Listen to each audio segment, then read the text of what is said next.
Hello everyone, स्वागत है आप सभी का हमारे चैनल कॉमर्स डिकोडेड पर। यहाँ हम इस चैनल में तैयारियां कर रहे हैं यूपीएससी की जो जीडीसी की वैकेंसी आई है 157 सीट्स कॉमर्स के लिए। इसकी एलटी ग्रेड की वैकेंसी आई हुई है। पीजीटी, टीजीटी और सीयूईटी की तैयारियां हम यहाँ करेंगे। ये हमारा व्हाट्सएप नंबर है जिस पे आप अपनी क्वेरी भेज सकते हैं। ये हमारा टेलीग्राम चैनल है जिस पे पीडीएफ्स अपलोड होंगी, जहाँ से आप इसे डाउनलोड कर सकते हैं। और ये है हमारा यूट्यूब चैनल। आज इस वीडियो में हम क्या क्या डिस्कस करने वाले हैं। आज इस वीडियो में हम डिस्कस करने वाले हैं अकाउंटिंग कॉन्सेप्ट्स, प्रिंसिपल्स और कन्वेंशंस। जनरली इस चैप्टर से 3 to 4 क्वेश्चंस हमेशा एग्जाम में पूछे जाते हैं।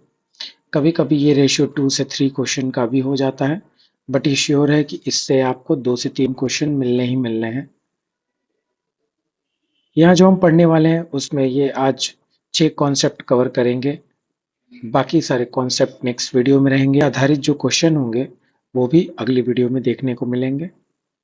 सबसे पहले हम बात करेंगे बिजनेस एंटिटी कॉन्सेप्ट की, फिर money measurement, cost concept, going concern concept, dual aspect concept और लास्ट है रियलाइजेशन कॉन्सेप्ट।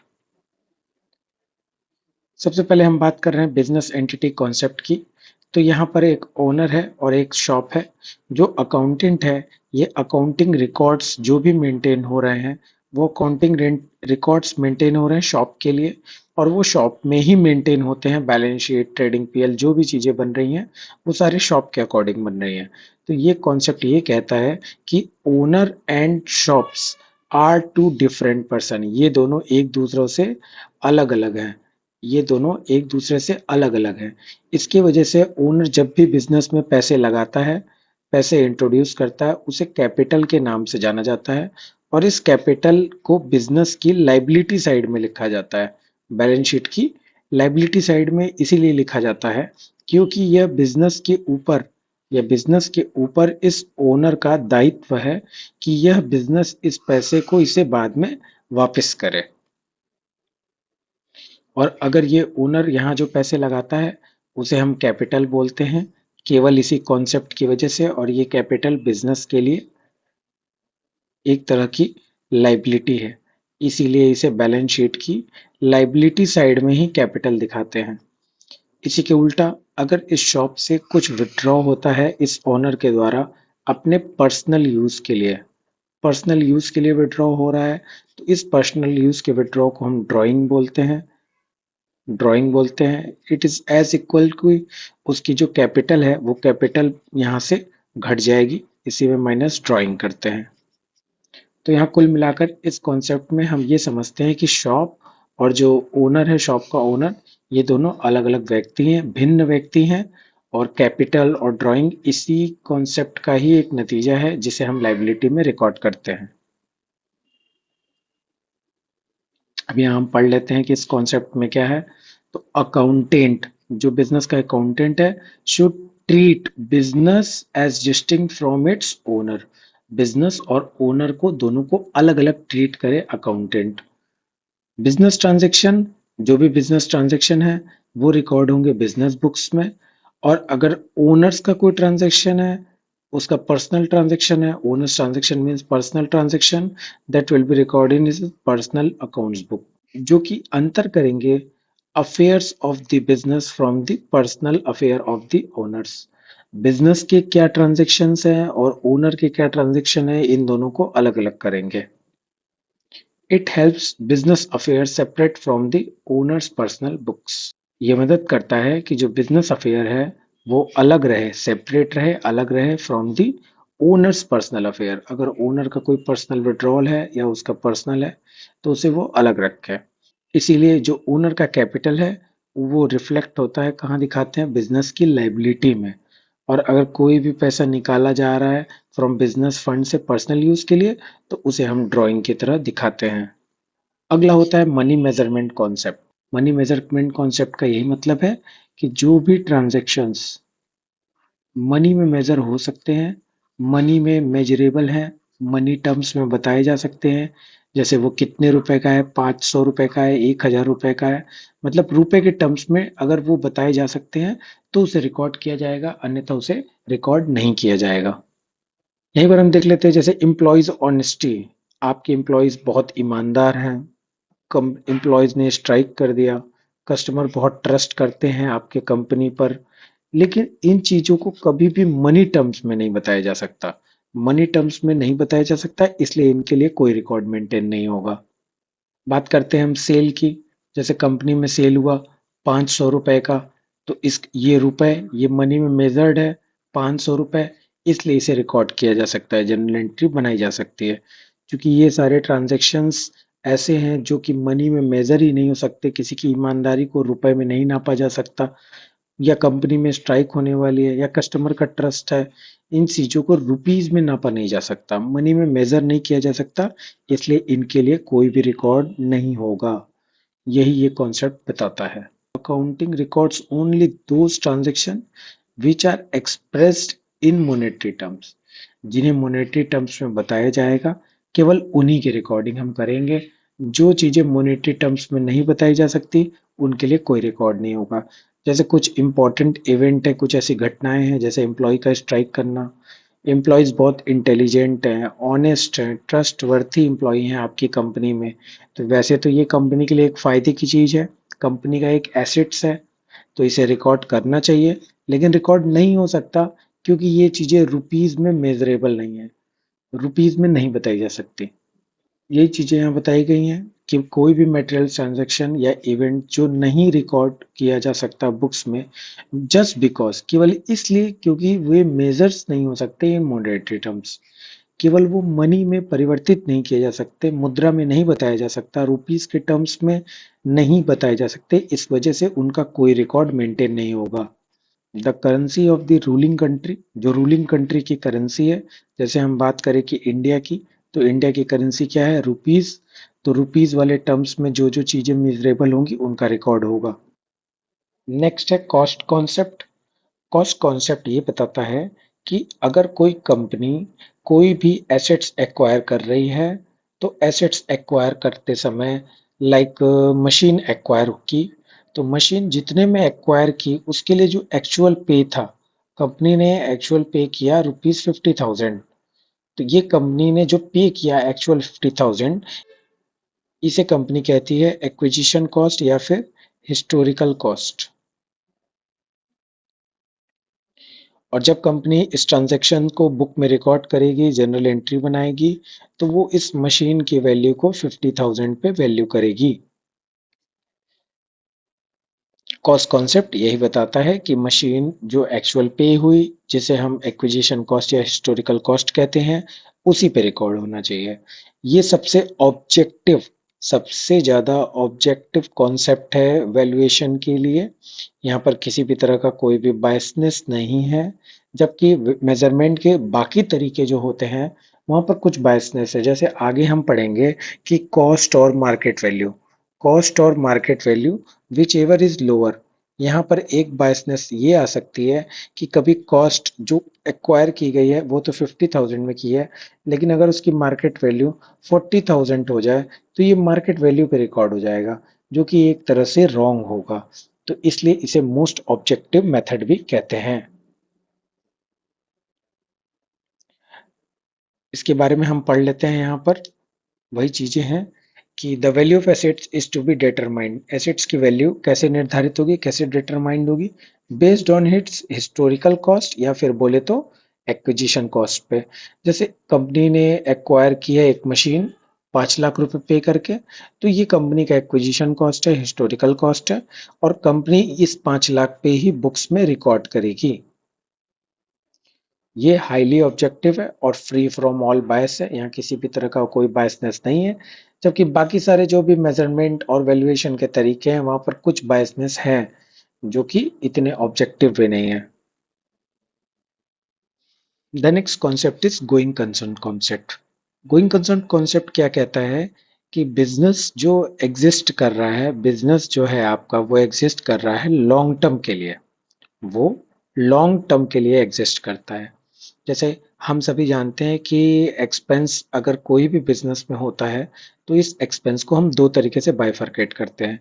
एक होता है कैपिटल एक्सपेंडिचर और एक होता है revenue expenditure. Capital expenditure like आपने कोई एसेट्स खरीदा जो नेक्स्ट 5 ईयर तक चलने वाला है, तो ऐसे टाइम में आप इस एसेट्स की वैल्यू पे केवल डेप्रिसिएशन जो उसका ह्रास होता है, इस डेप्रिसिएशन को एक्सपेंस मान के पीएल में चार्ज करते हैं। जबकि रिवेन्यू एक्सपेंडिचर कंप्लीटली पीएल में जाता है, पूरा 100% उठाते हैं और पूरा पूरा पीएल में डाल देते हैं। रिवेन्यू एक्सपेंडिचर लाइक कि आपकी सैलरी है एम्प्लॉयज की या फिर वेजेस है मजदूरों के, तो ये सारे के सारे 100% कहाँ चले जाते हैं, पीएल में चले जाते हैं। ये जो आपने बाइफर्केशन किया वो केवल इसलिए किया क्योंकि बिजनेस लॉन्ग टर्म चलने वाला है। अगर बिजनेस शॉर्ट टर्म चलने वाला है तो ये सारे के सारे कंप्लीट 100% एक्सपेंस पीएल में जाने चाहिए। फाइनली हम देखते हैं कि गोइंग कंसर्न ये बताता है कि business exist for long term purposes. वो लॉन्ग टर्म पर्पस के लिए एग्जिस्ट करता है, शॉर्ट टर्म के लिए नहीं करता। ऐसे टाइम पे अगर कभी बिजनेस ऐसा है जिसे आप लिक्विडेट करने वाले हो with in next year, liquidate करने वाले हैं, बंद करने वाले हैं, तो ये चीजें आपको बैलेंस शीट में डिस्क्लोज करनी चाहिए। और जो एसेट्स की भी वैल्यू होगी वो मार्केट वैल्यू पे मतलब रियलाइजेबल वैल्यू पे होनी चाहिए, ना कि हिस्टोरिकल वैल्यू पे। तो हम फाइनली समराइज करें कि गोइंग कंसर्न कॉन्सेप्ट क्या कहता है। तो गोइंग कंसर्न कॉन्सेप्ट ये कहता है कि जो बिजनेस एग्जिस्ट करता है वो लॉन्ग टर्म के लिए करता है। अगर आप बिजनेस क्लोज करने वाले हैं, बंद करने वाले हैं, लिक्विडेट करने वाले हैं, तो ये पहले तो आपको डिस्क्लोज करना चाहिए क्लियरली कि आप बिजनेस बंद करने वाले हैं। ऊपर से आपको जो बैलेंस शीट में वैल्यूएशंस लिखने हैं मशीन या किसी भी एसेट्स के, वो लिखने हैं किस पे, रियलाइजेबल वैल्यू या फिर मार्केट वैल्यू पे, ना कि कॉस्ट वैल्यू पे। उसे हिस्टोरिकल कॉस्ट पे नहीं रिकॉर्ड करना है, हमें उसे रिकॉर्ड करना है रियलाइजेबल वैल्यू या मार्केट वैल्यू पे रिकॉर्ड करना है। और अगर ये बिजनेस लॉन्ग टर्म के लिए एग्जिस्ट करता है तो शॉर्ट टर्म में कोई भी चेंजेस होते हैं, शॉर्ट टर्म में अगर मशीन में वैल्यू में कोई चेंजेस हो रहे हैं तो उस चेंजेस को आपको इग्नोर करना है। अब हम आगे यहाँ पढ़ लेते हैं। It is assume that business will exist for long time. ऐसा एजम्पशन है हमारा, ऐसी मान्यताएं हैं कि जो बिजनेस एग्जिस्ट कर रहा है वो लॉन्ग टाइम के लिए एग्जिस्ट कर रहा है। और ट्रांजेक्शन, कोई भी ट्रांजैक्शन हम रिकॉर्ड कर रहे हैं तो वो इस पॉइंट ऑफ व्यू पे कर रहे हैं कि बिजनेस लॉन्ग टर्म के लिए एग्जिस्ट कर रहा है। ये कॉन्सेप्ट हमें ये भी अंतर करवाता है कि लॉन्ग टर्म स्पेंडिंग क्या है और शॉर्ट टर्म स्पेंडिंग क्या है। वो जिसके फायदे आपको 1 साल मिलने हैं, विद इन 1 ईयर एक्सपेंड होना है, और ऐसे एक्सपेंडिचर जिसके बेनिफिट्स आपको मोर देन 1 ईयर मिलने हैं। अगर बेनिफिट मोर देन 1 ईयर है तो उस पे फिर आप डेप्रिसिएशन चार्ज करेंगे। अगर आपका बिजनेस शॉर्ट लिव्ड है मतलब आप उसे बंद करने वाले हैं, तो अकाउंटिंग रिकॉर्ड ये दिखाने चाहिए कि आप बिजनेस शॉर्ट टर्म में बंद कर रहे हैं। Assuming that firm does not intend to liquidate or reduce its operation. न तो बिजनेस का ऐसा कोई इंटेंशन है कि वो अपनी कंपनी को बंद करेगी या फिर अपने जो ऑपरेशंस है उसे कम करेगी या छोटा करेगी, कर्टेल करेगी। अगर if such an exist intention exist, अगर आपका ऐसा इंटेंशन है कि आप कंपनी बंद करने वाले हो या फिर अपने ऑपरेशन रिड्यूस करने वाले हो, तो it needs to be reflected in the financial statement and disclose. तो इसका आपको डिस्क्लोजर देना पड़ेगा, इसको आपको नोट्स टू अकाउंट में डिस्क्लोज करना पड़ेगा कि आप कंपनी नियर फ्यूचर में बंद करने वाले हो। और इस कॉन्सेप्ट की वजह से अगर शॉर्ट टर्म वैल्यू एसेट्स कोई होता है तो हम उसे इग्नोर करते हैं। This principle also states that assets this principle also states that assets are held for future benefit। जो भी एसेट्स हैं वो इसलिए हैं ताकि वो कंपनी को भविष्य में फायदे दे, नॉट फॉर इमीडिएट सेल्स, ना कि वो अभी बेचे जाएंगे। Hence current assets value changes, अगर अभी एसेट्स की वैल्यू में कोई भी चेंजेस है, थोड़ा सा बढ़ गया या फिर घट गया, तो that needs to be not counted या इग्नोर्ड, उसे आपको इग्नोर करना है। तो हमने यहाँ क्या क्या सीखा है हम उसे समराइज कर लेते हैं। हमने यह सीखा कि पहले तो हमारा अजम्पशन क्या है कि कंपनी चलेगी लॉन्ग टर्म, और अगर हमारा ऐसा एजम्पशन नहीं है, हम ऐसा इंटेंशन नहीं रखते, तो उसे मुझे डिस्क्लोज करना पड़ेगा नोट्स टू अकाउंट में, और बुक्स भी उसी के अकॉर्डिंग मेंटेन करनी पड़ेंगी। पहली चीज ये हो गई। दूसरा,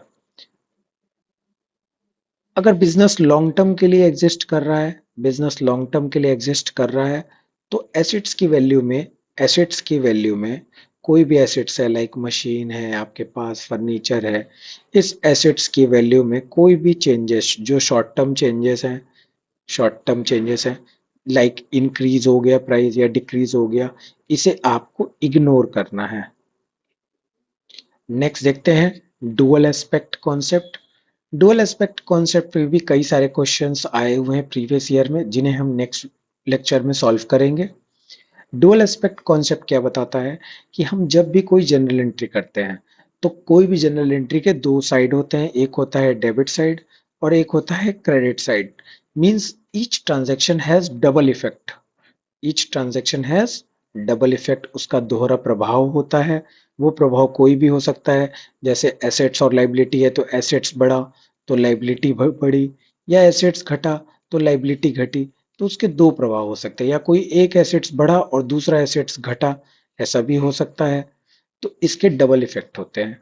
इसी की वजह से हम यहाँ डबल एंट्री सिस्टम भी बोलते हैं, डबल एंट्री सिस्टम, जहां पर हम हर एक रिकॉर्ड के एक डेबिट और एक क्रेडिट साइड को रिकॉर्ड करते हैं। जैसे एग्जांपल के लिए अगर हम देखें कि कंपनी ने एक मशीन परचेज किया फॉर ₹50,000, कंपनी ने 50,000 रुपए के लिए एक मशीन खरीदा। तो मशीन खरीदा, एक एसेट्स आई, मशीन आया हमारे पास, मशीन आया, एसेट्स की वैल्यू बढ़ी, और फॉर 50,000 है, मतलब कि यहाँ पर कंपनी ने 50,000 कैश पे किए हैं। कैश भी एक एसेट्स है, और कैश पे करेंगे तो मतलब एक एसेट्स घटा। तो ये यहाँ पर डबल इफेक्ट है, इसीलिए डुअल एस्पेक्ट बोलते हैं। अकाउंटिंग इक्वेशन, जैसे हिंदी में बोलते हैं लेखांकन समीकरण।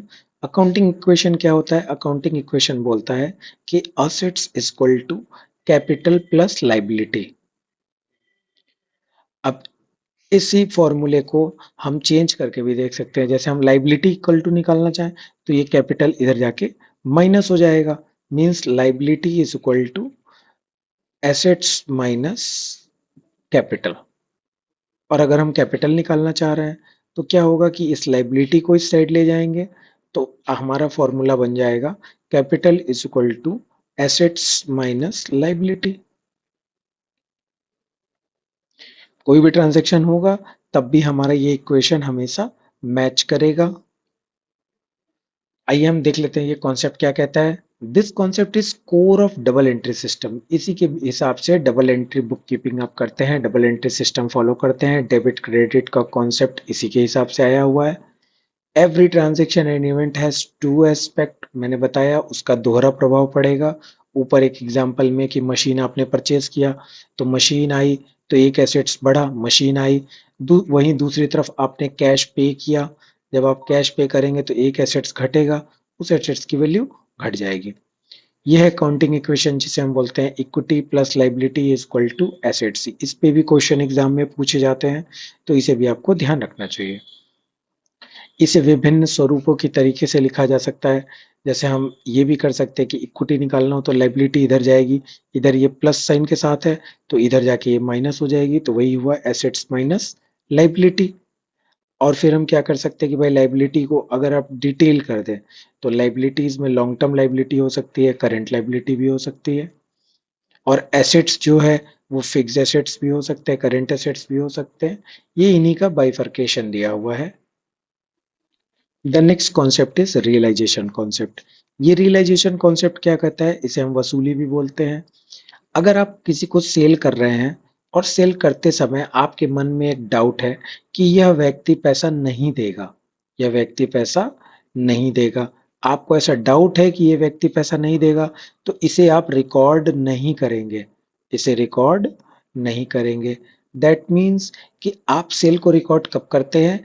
व्हेन यू आर श्योर, जब आप श्योर हैं कि भाई इसका रियलाइजेशन होना है, इससे पैसे मुझे मिलने हैं, तब आप इसे रिकॉर्ड करते हैं। और एक चीज हम देख सकते हैं कि रियलाइजेशन कॉन्सेप्ट में एक आता है sale on approval basis. Sale on approval basis क्या होता है कि जो शॉपकीपर है, जो दुकानदार है, वो शॉपकीपर आपको एक गुड्स देता है और आपसे कहता है कि आप इसे यूज करें, अगर आपको पसंद आए तब आप इसे अपने पास रखें और पे करें, अन्यथा आप इसे रिटर्न कर दें। रिटर्न कर दें।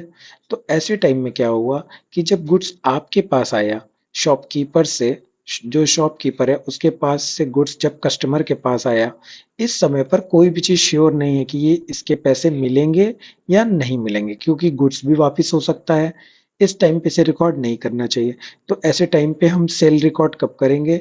सेल रिकॉर्ड तब होगा जब कस्टमर का अप्रूवल आ जाएगा कि वो उसे गुड्स पसंद आ गया और अब वो गुड्स को एक्सेप्ट करके पेमेंट कर रहा है। मीन्स जब तक पेमेंट की सर्टेनिटी ना हो तब तक आप रिकॉर्ड नहीं करेंगे। हम ये देखें कि जब तक बिजनेसमैन को इस चीज की सर्टेनिटी नहीं हो जाती, जब तक वो श्योर नहीं हो जाता कि इससे कलेक्शन हो जाएगा, पैसे मिलने की गारंटी नहीं है, पेमेंट रिसीव की जब तक गारंटी नहीं है, तब तक इस पे कोई भी रिकॉर्ड नहीं किया जाएगा। मीन्स जब श्योर हो जाएगा बिजनेसमैन कि पैसा मिलेगा, तब उसे वो सेल रिकॉर्ड करेगा। पढ़ लेते हैं इसे हम।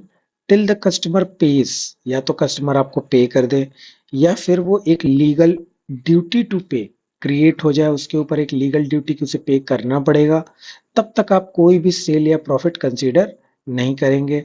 For example, sale on approval basis record नहीं किया जाएगा जब तक कस्टमर अपना अप्रूवल नहीं दे देता।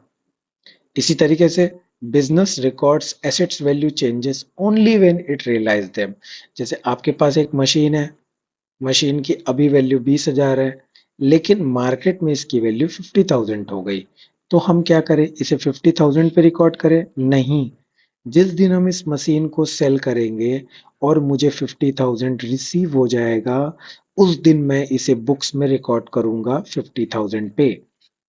टिल देन हम इसे 20,000 पे ही रहने देंगे। एक खास चीज हम ध्यान दें कि गोइंग कंसर्न, कॉस्ट कॉन्सेप्ट और रियलाइजेशन कॉन्सेप्ट, ये सभी हमें एक वैल्यूएशन क्राइटेरिया बता रहे हैं। क्योंकि गोइंग कंसर्न ये कह रहा था कि भाई बिजनेस लॉन्ग टर्म के लिए एग्जिस्ट करता है, लॉन्ग टर्म के लिए एग्जिस्ट कर रहा है तो डिफरेंट वैल्यूएशन होगा, और शॉर्ट टर्म के लिए है तो फिर आप उसे मार्केट वैल्यू पे एसेट्स को रिकॉर्ड करिए। ये गोइंग कंसर्न बताता था। कॉस्ट कॉन्सेप्ट कहता था कि हिस्टोरिकल कॉस्ट पे रिकॉर्ड करिए या फिर एक्विजिशन कॉस्ट पे रिकॉर्ड कीजिए। जबकि रियलाइजेशन कॉन्सेप्ट ये कहता है कि जब तक आपको रियलाइज ना हो जाए, एसेट्स की वैल्यू रियलाइज नहीं हो जाती, तब तक आप उसे रिकॉर्ड ना करिए। नेक्स्ट लेक्चर में इस टॉपिक से संबंधित, इस अकाउंटिंग कॉन्सेप्ट, प्रिंसिपल और कन्वेंशन से संबंधित कुछ बचे हुए प्रिंसिपल्स हैं जिन्हें हम कवर करेंगे। फिर उसके बाद हम प्रीवियस ईयर क्वेश्चंस पेपर देखेंगे, previous year question paper solve करेंगे जो कि इस टॉपिक से रिलेटेड है। हम यहाँ आपको एक एक टॉपिक कवर करेंगे और फिर टॉपिक को कवर करने के बाद टॉपिक से रिलेटेड जो क्वेश्चंस होंगे उनको हम सॉल्व कराएंगे।